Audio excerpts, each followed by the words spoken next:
আসসালামু আলাইকুম।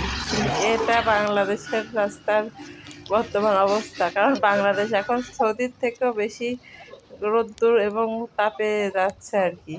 সৌদির থেকে সবসময় দেখা যাচ্ছে ইদানিং বাংলাদেশের তাপমাত্রা অনেক বেশি। যাই হোক, এটা দিয়ে আর কথা বলে লাভ নেই। আল্লাহ তাআলা আমাদের জন্য নির্ধারণ যা করে রাখছে। আগে ছোটবেলায় দেখতাম গাছগাছালি, রাস্তার চারপাশে যে গাছগাছালি থাকতো। আর এখন দেখি কি দু একটা বিল্ডিং ওই এত উঁচু হয়ে গেছে, তার দিকে তাকাতেও পারি না, ভয় লাগে। শুধু মনে হয় যে ওটা বোধহয় আকাশ ছুঁয়েই গেল। আর গাছগাছালি সে তো বিরল বিষয় হয়ে পড়ছে। তা আমাদের দেশে তাপ পড়বে না, তাপ পড়বে কোন দেশে? যদি আমাদের সেইভাবে গাছগাছালি লাগানো থাকতো, তাহলে কি আমাদের আজকে এই দিন দেখতে হতো? মরুভূমির থেকেও আমাদের তাপমাত্রা বেশি। যাই হোক, খেতে তো দুটো হবে, তার জন্য দুনিয়ার উপর চলতেও হবে ঠিকঠাক মতো। কারণ কি মানে ঘরে থাকলে তো সব খাবার একা একা মুখে এসে যায় না, যার কারণে বেরোতে হয়। তাই বেরোনো প্রয়োজনের তাগিদেই বেরোতে হয়। আমার না, প্রতিটা মানুষেরই বেরোতে হয়, কিন্তু সবাই একটু সাবধানে থাকবেন। এই গরমে প্রচুর পানি খাবেন এবং তরল জাতীয় খাবার খাবেন। আর ভারী খাবারগুলো অ্যাভয়েড করবেন, যে ঠান্ডা তরকারিগুলো খাবেন, মানে ঠান্ডা জাতীয় খাবারগুলো খাবেন। আর ভারী খাবারগুলো অ্যাভয়েড করবেন। তেল মশলা জাতীয় খাবার থেকে দূরত্ব বজায় রাখবেন। যাই হোক, আমার আজকে রান্না বান্নাগুলো করে নিচ্ছি আর কি। আর কি করা, রান্নাও করতে হবে, খেতেও হবে। চুলার কাছে গেলে মনে হয় মাথাটা ফেটে দুই ভাগ হয়ে যাবে এখনই।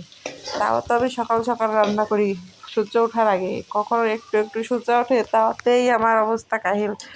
যাই হোক, পটলটা ভাজি করে রেখে মাছের চল আর চুপড়া আর দইয়ের লেজটা দিয়ে রান্না করতেছি বেগুন আজকে। কারণ কি, বেশি সবসময় অত মাছ খেয়ে পারা যায় না, আর এগুলোও তো খেতে হবে। আর আমার স্বামীকে সন্তান একটু মাছ খেতে, স্বামী তো কখনোই খায় না, এই সন্তানও খেতে চায় না। তাহলে লেজও আমার খেতে হবে, পেটিও আমার খেতে হবে, গাদাও আমার খেতে হবে। আমি আমার মতো করে খাই, যখন যেটা হয় সেইভাবেই খাই। আর সন্তানের কখনো মনে চললে খায় না। আগে বলতো কেমন শুধু মাছ খাবো, এখন সে মাছই খেতে চায় না। তার যে কি হলো আল্লাহই জানে। তার বাবার মতো যদি তার অবস্থা হয়, তাহলে তো হয়েছে, আর কি করা, কাম সারছে আর কি। যাই হোক, রান্না বাড়ার কথা বলতে বলতে আজকের মতো রান্না বাড়া শেষ করে দিলাম। বিকালবেলা হচ্ছে ছাদে গেছি, দেখে কোনো বাচ্চারা ঘুড়ি উড়াইছে, একটা না অনেকগুলা ঘুড়ি দেখে আমার ছেলে তো সেই আনন্দ পাচ্ছে, বলতেছে কেমন ওই একটা ওই একটা ওই একটা।